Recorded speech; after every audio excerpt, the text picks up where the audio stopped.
what were and are Buddhist suttas for? One central function has always been their recitation simply to continue the word of the Buddha.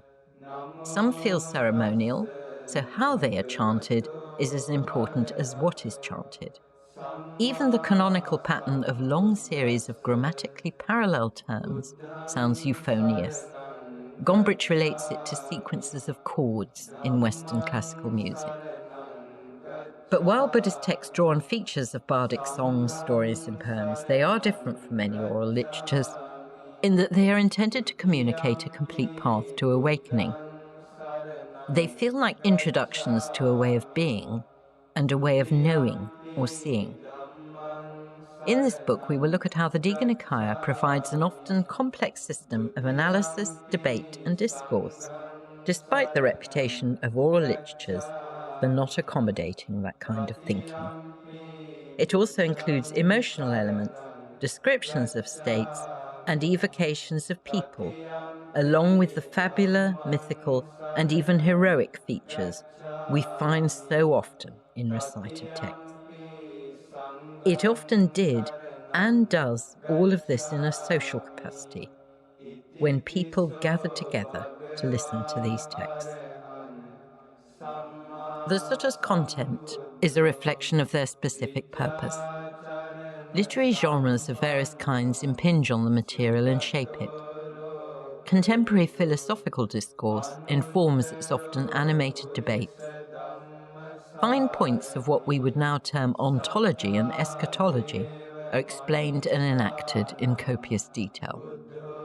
But if we ask the reasonable question, what is the purpose of the Dīghanikāya, it does not seem quite to be philosophical analysis, systematic explanation, or even debate, or the delivery of information about meditation teachings in a succinct form, even though it does many of these things as well, and even in the case of some of the dialogues as a primary purpose.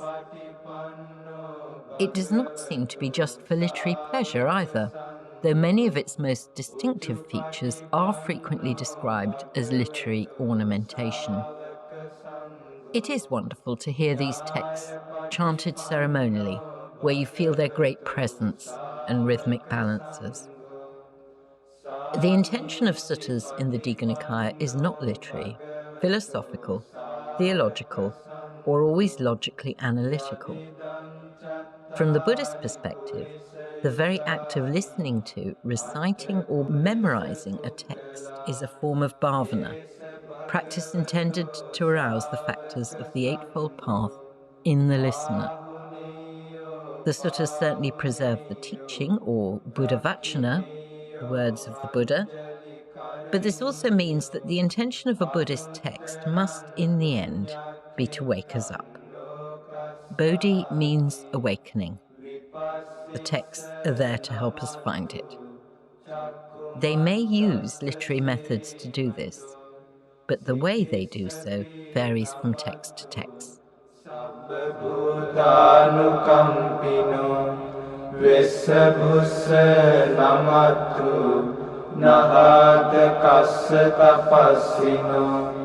namathu kaku sandhas